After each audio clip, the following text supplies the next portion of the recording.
घटकाची माहिती पाहणार आहोत. भूगोलातील मृदा हा धडा आज आपण पाहणार आहोत. मला सांगा मृदा म्हणजे काय? कोण सांगतंय? मृदा म्हणजे काय? मृदा म्हणजे काय? Stand up. मृदा म्हणजे काय? माती. आता या मृदेच्या निर्मितीमध्ये कुठले कुठले किंवा कोणकोणते घटक आवश्यक आहे हे आज आपण पाहणार आहोत.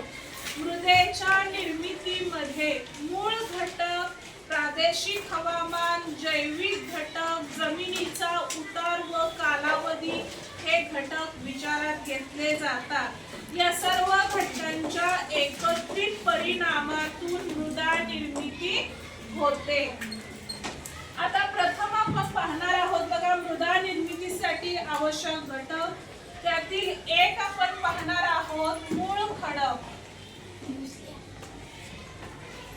मूळ खडक पाहणार आहोत.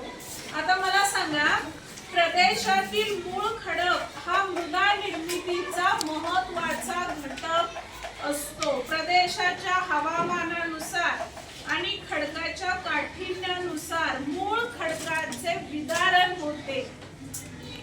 त्यामुळे मूळ खडकाचा भुगा तयार होऊन मृदा तयार होते. उदाहरणार्थ महाराष्ट्रातील दख्खनच्या पठारावर असलेल्या बेसाल्ट या मूळ खडकाचे विदारण होऊन काळी मृदा तयार होते.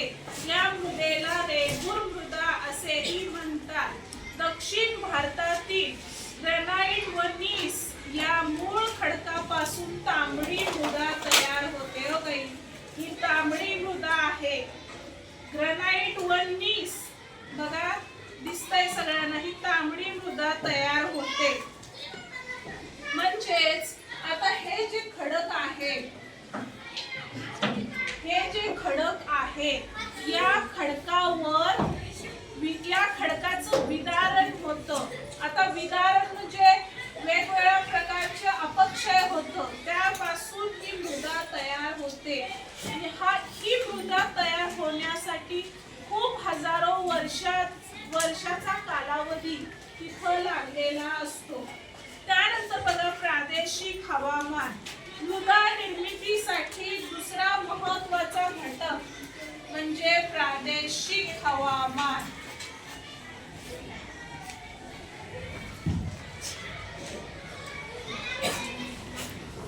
प्रादेशिक हवामान मृदा निर्मितीसाठीचा आवश्यक असणारा हा एक महत्त्वाचा घटक आहे. मूळ खडकाचे विदारण होणे हा मृदा निर्मितीतील एक पहिला टप्पा असतो. विदारण प्रक्रिया ही प्रदेशाच्या हवामानावर ठरते. प्रदेशाचे हवामान विदारण प्रक्रियेची तीव्रता ठरवते. एकाच मूळ खडकापासून वेगवेगळ्या प्रकारची मृदा हवामानातील फरकामुळे तयार झालेली पाहायला मिळते. उदाहरणार्थ सह्याद्रीच्या पश्चिम भागात हवामान दमट आहे. तेथे बेसाल्ट या खडकाचे अपक्षालन होऊन जांभी मृदा तयार होते. हा मृदेचा प्रकार दख्खनच्या पठारावर कोरड्या हवामानामुळे निर्माण होणाऱ्या रेगूर मृदेपेक्षा वेगळा आहे. आता बघा मृदा निर्मितीसाठीचा आवश्यक घटक म्हणजे प्रादेशिक हवामान. म्हणजे खडकावर खूप हजारो वर्षे पाऊस पडतो. म्हणजे हवामान म्हणजे काय तर पाऊस पडणे खडकावर. काही ठिकाणी खडकावर सतत मार बसणे, त्याचं अपक्षालन होणे, त्याची भुगा होणे, त्या खडकाचा भुगा होणे. म्हणजे हा प्रकार हवामानामुळे होतो. पाऊस वाऱ्यामुळे होतं. वारा भरपूर सुटला की माती त्या खडकाचं विदारण सुद्धा होतं. म्हणजे अशा प्रकारे 2-3 कारण आहेत हवामानाची की त्यामुळं अपक्षालन होतं. त्यानंतर तिसरा घटक आहे जैविक घटक.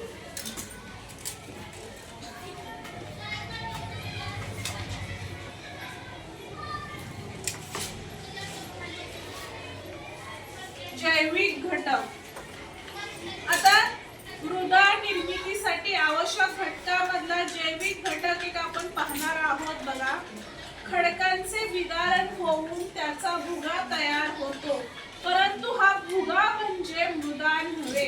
केवळ ही माती, त्या खडकाचा भुगा म्हणजे केवळ मृदा नव्हे, तर मृदेमध्ये खडकाच्या भुग्याशिवाय जैविक पदार्थ मिसळले जाणे आवश्यक असते. हे जैविक पदार्थ प्रदेशातील वनस्पती व प्राणी यांच्या विघटनातून मृदेत मिसळतात. वनस्पतींची मुळे, पालापाचोळा, प्राण्यांचे मृतावशेष इत्यादी घटक पाण्यामुळे कुजतात. तसेच त्यांचे विविध जीवांमार्फत विघटन होते. उदाहरणार्थ गांडूळ, सहस्रपात, वाळवी, ओक, मुंग्या इत्यादी. अशा विघटित झालेल्या जैविक पदार्थास ह्युमस असे म्हणतात. मृदेमध्ये ह्युमसचे प्रमाण अधिक असेल तर मृदा सुपीक बनते. अनेक जीवांमार्फत विघटनाची प्रक्रिया होत असते. त्यामुळेच अलीकडे गांडूळ निर्मितीचे देखील प्रयोग मोठ्या प्रमाणात केले जातात. आता गांडूळ खत निर्मितीची किंवा कंपोस्ट खत निर्मितीची या प्रक्रियेला कालावधी लागतो व त्याला काही आवश्यक घटकही असतात आणि लागतात. उदाहरणार्थ ओला कचरा, पाणी, उष्णता इत्यादी. आता तुम्हाला सांगितलंय बघा जैविक घटक. आता मगाशीच मी तुम्हाला सांगितलं की नुसता मृदा म्हणजे नुसता त्या खडकांची बारीक पूड झालेली ती नव्हे. मृदा म्हणजे केवळ माती नव्हे, तर त्या मृदेमध्ये वेगवेगळ्या प्रकारचे घटक पण असतात. आता हे घटक कुठले तर बघा, वनस्पती असतील, त्या प्रदेशातील वनस्पती असतील, प्राणी असतील. या वनस्पती आणि प्राणी मेल्यानंतर त्यांचे मृतावशेष या मातीमध्ये मिसळतात. म्हणजे उदाहरणार्थ मुळं असतील, झाडांची मुळं असतील, पालापाचोळा असेल, त्याच्या फांद्या, त्याची पानं, हे सगळे जमिनीमध्ये मातीतच मिसळतात शेवटी. त्यानंतर हे झालं वनस्पती. सजीवांचं काय काय तर सजीव जे काहीही आपल्या प्राणी असतील, पशुपक्षी असतील, मानव असतील, मेल्यानंतर मातीतच मिसळले जातात. म्हणजे अशा प्रकारे हे जैविक पदार्थ प्रदेशातील वनस्पती व प्राणी यांच्या विघटनातून मृदेत मिसळतात. त्यानंतर बघा कालावधी. चौथा घटक आहे कालावधी.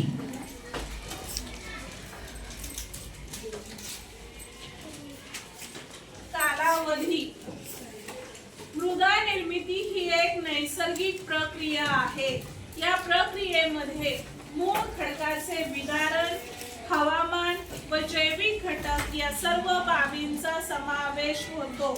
ही प्रक्रिया मंद गतीने होत असल्यामुळे मृदा निर्मितीचा कालावधी मोठा असतो. उच्च दर्जाच्या मृदेचा 2.5 सेमीचा थर निर्माण होण्यासाठी हजारो वर्षांचा कालावधी लागतो. बघा, माती निर्माण होण्यासाठी 2.5 सेमी म्हणजे एवढा थर निर्माण होण्यासाठी हजारो वर्ष लागतात. आणि म्हणूनच यावरून मृदा अनमोल असते हे लक्षात घ्या. जास्त तापमान व जास्त पाऊस असलेल्या प्रदेशात मृदा निर्मितीची प्रक्रिया जलद गतीने होते. त्या मानाने कमी तापमान व कमी पाऊस असलेल्या प्रदेशात मृदा निर्मितीसाठीचा प्रक्रिया कालावधी जास्त असतो. निसर्गातून मिळालेली मृदा हे एक साधन म्हणून मनुष्य वापरतो. याचा प्रामुख्याने शेतीसाठी वापर केला जातो. कित्येकदा जास्त उत्पादन मिळवण्यासाठी शेतात अनेक प्रकारचे रासायनिक खते असतील, कीटकनाशके असतील यांचा वापर केला जातो आणि त्यामुळे मृदेची गुणवत्ता कमी होते.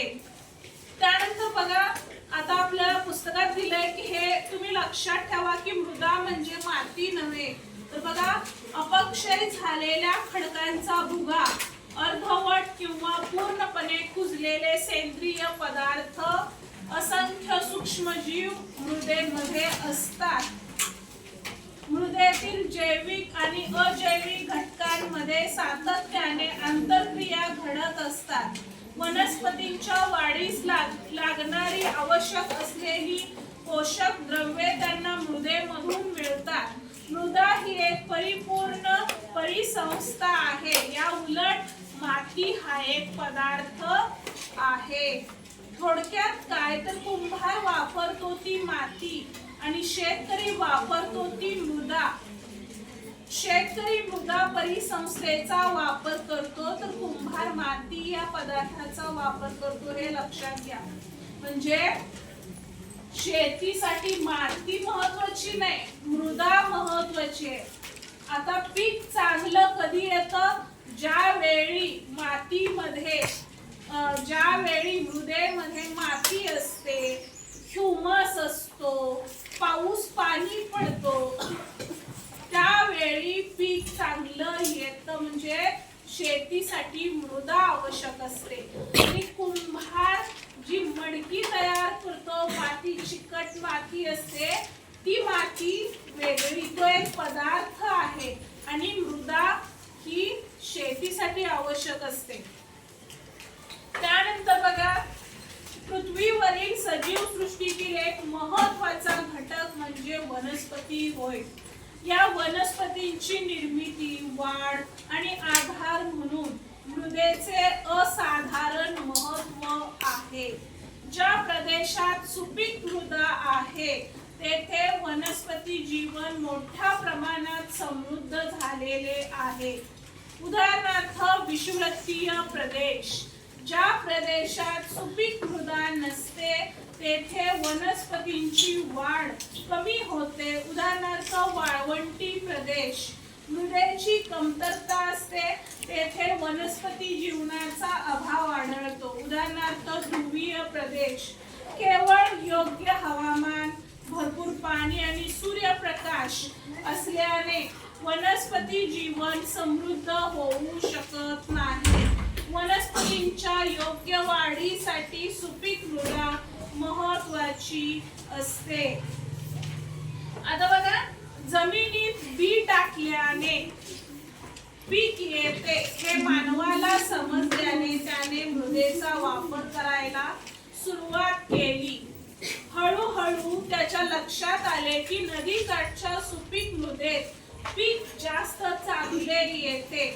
मग मानव नदीकाठच्या प्रदेशात समूहाने राहू लागला. त्यामुळे नदीकाठी मानवाच्या प्राचीन संस्कृतीचा उदय झाला. नदीकाठी मानवाच्या प्राचीन संस्कृतीचा मग त्यावेळी उदय झाला. उदाहरणार्थ सिंधू हडप्पा संस्कृती आपल्याला पुस्तकात आहे बघा 6वीला. हडप्पा संस्कृती. हडप्पा संस्कृतीमध्ये तेथील गाव जसंच्या तसं जमिनीत गाडलं गेलं. काही भूकंप झाला असेल किंवा काहीही नैसर्गिक आपत्ती आली असेल, नंतर उत्खननातून आपल्या शासनाला किंवा भारत सरकारने जेव्हा उत्खनन केलं त्यावेळी त्या उत्खननातून असं सापडलं की ती संस्कृती फार प्राचीन होती. त्या संस्कृतीमध्ये वेगवेगळ्या प्रकारची शिल्पे, आकृत्या, घर किंवा न्हाणी घरापासून सुरुवात केली तर आंघोळ करण्याचं न्हाणीगृह सुद्धा एकदम सुंदर अशा पद्धतीनं आखीव रेखीव होतं. तेथील भांडी दिसली. त्या संस्कृतीचा कसा विकास होता हे सुद्धा त्यात दाखवलेलं आहे. म्हणजे आणि ही संस्कृती कुठं होती? नदीकाठी होती. व्यापार वगैरे चांगला झालेला होता, त्या काळी विकसित झालेला होता आणि म्हणूनच सिंधू हडप्पा संस्कृती आपली प्राचीन संस्कृती खूप महत्त्वाची मानली जाते आणि सगळ्या विद्यार्थ्यांना 6वी मध्ये त्याचा अभ्यास सुद्धा दिलेला आहे. त्यानंतर बघा, मोठ्या प्रमाणात वाढणाऱ्या लोकसंख्येसाठी मानव शेतीमधून अन्नधान्य मिळवू लागला. शेती व त्यातील पिकांचे उत्पादन हे मुख्यत्वे करून पाण्याची उपलब्धता व प्रदेशातील मृदा यावर आधारित असते. त्यानंतर बघा, आता मी तुम्हाला महत्त्वाचं प्रकार सांगणार आहे मातीचे, की तुम्ही महाराष्ट्रातील मृदेचे प्रमुख प्रकार अभ्यासलेले आहेत. म्हणजे बघा, मृदेच्या प्रकारानुसार अन्नधान्य असेल, फुले असतील, फळे असतील इत्यादी उत्पादने घेतली जातात.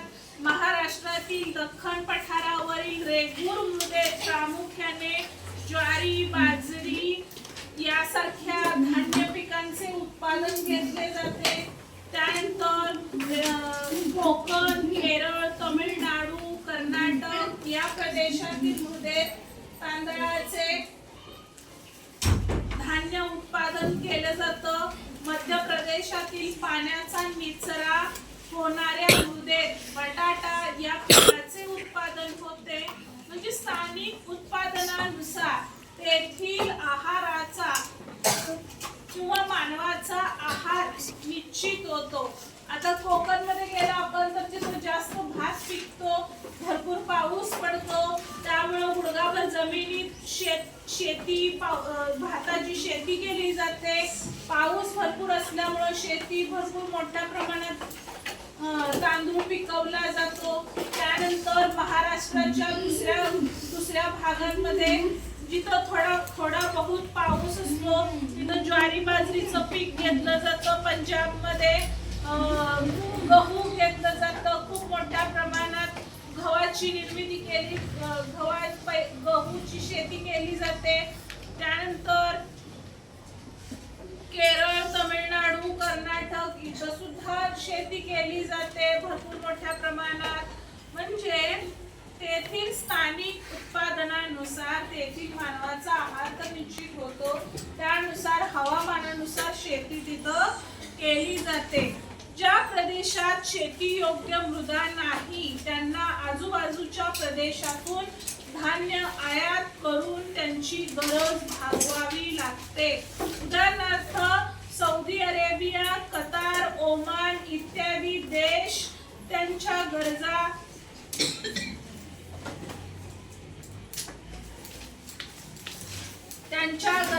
चीन, भारत, अमेरिका या देशातून माल आयात करून भागवतात. ज्या प्रदेशात सुपीक मृदा असते त्या प्रदेशात अन्नधान्याची स्वयंपूर्णता दिसते. त्यामुळेच अशा प्रदेशात लोकवस्ती केंद्रित झालेली आढळते. अशा प्रदेशात शेती उत्पादनावर आधारित उद्योगधंदे विकसित होतात. उदाहरणार्थ ऊस उत्पादन क्षेत्रात साखर कारखाने मोठ्या प्रमाणात उभे केले जातात. त्यानंतर फलोत्पादन क्षेत्रात फळे प्रक्रिया उद्योग इत्यादी असतात. अशा प्रदेशांचा पुढे विकास झालेला दिसून येतो.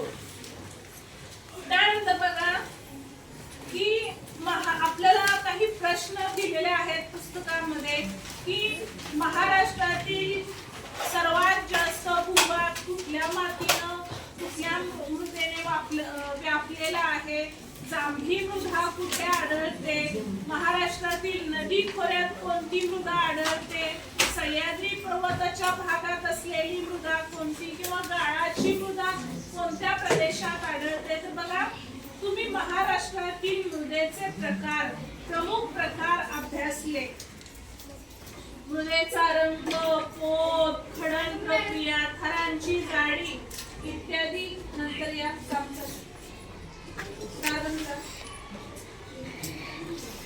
तुम्ही महाराष्ट्रातील मृदेचे प्रमुख प्रकार अभ्यासले. मृदेचा रंग, पोत, खडन प्रक्रिया, थरांची जाडी इत्यादींच्या प्रकारे मृदेचे राज्यातील 5 प्रमुख प्रकार करता येतात. पहिला आहे जाडी भरडी मृदा. विदारण क्रिया व कमी पाऊस यांच्या परिणामातून हा मृदा प्रकार तयार होतो. पठाराच्या पश्चिम भागात घाट माथ्यावर ही मृदा आढळते. उदाहरणार्थ अजंठा, बालाघाट व महादेव डोंगर या मृदेत ह्युमसचे प्रमाण नगण्य असते. जाडी भरडी मृदा आता ह्यात नाहीये, ती थोडी आहे.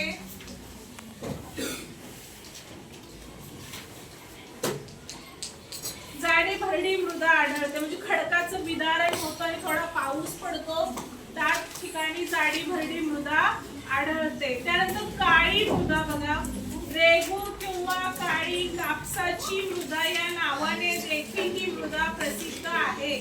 मध्यम पावसाच्या प्रदेशात ही मृदा आढळते. नद्यांच्या खोऱ्यांमधील गाळाची मैदाने व दऱ्यांच्या भागात ही मृदा आढळते. दख्खन पठारावर पश्चिम भागात ती काळी तर पूर्व भागात मध्यम काळी अशा 2 प्रकारात ही मृदा आढळते. दिसायला काळी असली तरीही या मृदेत जैविक घटकांचे प्रमाण कमी असते. म्हणजे बघा, ही जी काळी मृदा आहे, ही काळी मृदा ही काळी मृदा जी आहे ती कापसाची मृदा या नावाने देखील प्रसिद्ध आहे आणि ही गाळाची मृदा आहे. त्यानंतर जांभी मृदा सह्याद्रीच्या पश्चिमेस कोकण किनारपट्टी व पूर्व विदर्भात या मृदेचा विस्तार आढळतो. अति पावसाच्या प्रदेशात घटकांचे झालेले विदारण मोठ्या प्रमाणात वाहून जाते. त्यामुळे मूळ खडक उघडा पडतो. खडकातील लोहाचा वातावरणातील प्राणवायूशी संयोग होऊन रासायनिक क्रिया घडते. त्यातून ही मृदा निर्माण होते. या मृदेचा रंग तांबडा असतो. तो काही तांबडी मृदा सह्याद्रीच्या पश्चिमेस कोकण किनारपट्टी पूर्व विदर्भात या मृदेचा विस्तार आढळतो. त्यानंतर किनारपट्टीवरील गाळाची मृदा कोकणातील बहुतांश नद्या लांबीला कमी परंतु अति वेगाने वाहतात. त्यामुळे त्यांनी वाहून आणलेला गाळ नदीच्या मुखाशी साचतो. ठीक आहे.